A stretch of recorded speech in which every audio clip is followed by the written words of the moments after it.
नीचे प्लॉट किए गए 3 पॉइंट्स इस ग्राफ पर हैं जहां y के बराबर है b की ताकत x।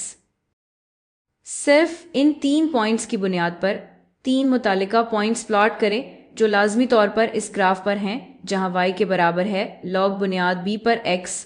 ग्राफ पर क्लिक करके तो मैंने दरअसल ये मसला अपने छोटे नोटपैड पर कॉपी और पेस्ट किया ताकि मैं इस पर थोड़ा सा निशान लगा सकूं। तो ये पहली फंक्शन क्या है? ये पहली फंक्शन हमें बता रही है कि x और ये y है के बराबर है b की ताकत x। तो जब x बराबर हो 0 के y बराबर है 1 के, जब x बराबर हो 0 के y बराबर है 1 के, ये पॉइंट यही है यहाँ। जब x 1 के बराबर है b की ताकत 1 या b की पहली ताकत 4 के बराबर है, y 4 के बराबर है।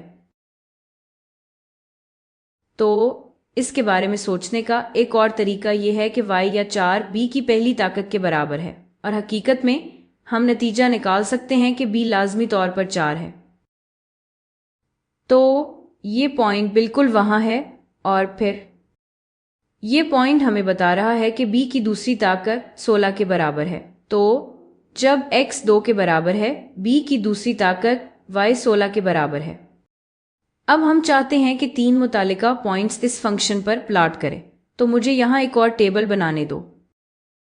तो अब ये बुनियादी तौर पर इन्वर्स यानी माकूस फंक्शन है जहाँ ये x होने वाला है और हम हिसाब लगाना चाहते हैं कि y के बराबर है log बुनियाद b पर x। तो यहाँ क्या इम्कानात हो सकते हैं?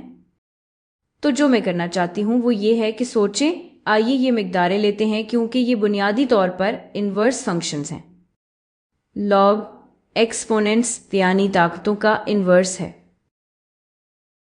तो अगर हम पॉइंट्स ले 1 4 1 4 और 16 1 4 और 16 1 4 और 16, तो यहाँ y क्या होगा? y होगा log बुनियाद b पर 1। तो ये कह रहा है कि मुझे b को किस ताकत पर लगाना चाहिए ताकि 1 हासिल हो।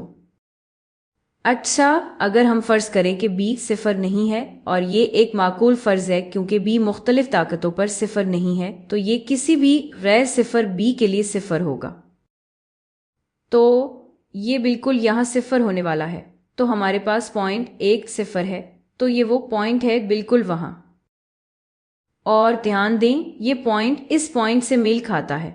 हमने बुनियादी तौर पर x और y को बदल दिया है।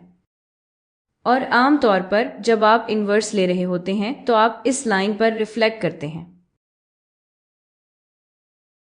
बिल्कुल वाज़ेह रिफ्लेक्शन है इस लाइन पर।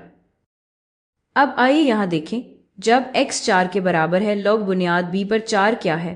कौन सी ताकत है जिस पर मुझे b लगाना चाहिए ताकि 4 हासिल हो? तो हम बिल्कुल यहाँ देखते हैं कि b की पहली ताकत 4 के बराबर है। हम पहले ही इसे मालूम कर चुके हैं। जब मैं b की पहली ताकत लगाती हूँ जो 4 के बराबर है, तो ये बिल्कुल यहाँ 1 के बराबर होगा।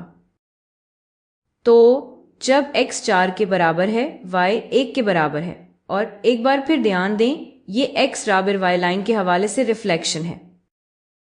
तो जब x 16 के बराबर है, जब x 16 के बराबर है, तब y log बुनियाद b पर 16 के बराबर है।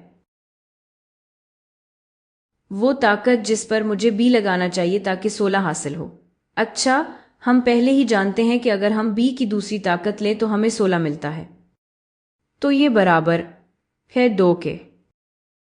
तो जब x 16 के बराबर है y 2 के बराबर है। ध्यान दें, हमने बुनियादी तौर पर अभी बस इन तमाम पॉइंट्स के x और y की मिकदारें बदल दी गई हैं, इसीलिए ये x बराबर y लाइन के हवाले से रिफ्लेक्शन है। अब ये काम असल इंटरफेस पर करके देखते हैं। और पूरी वजह यह है कि आपको ये अप्रिशिएशन यानी तारीफ हासिल हो कि ये एक दूसरे के इन्वर्स फंक्शंस हैं। तो आइए पॉइंट्स प्लॉट करें। वो पॉइंट जो इस पॉइंट से मुताबिकत रखता है x 0 y 1, वो x 1 y 0 के साथ मेल खाता है। यहाँ x 1 है और y 4 है, वो x 4 y 1 के साथ मेल खाता है। यहाँ x 2 है और y 16 है, वो x 16 y 2 के साथ मेल खाता है। और हमने बिल्कुल ठीक किया है।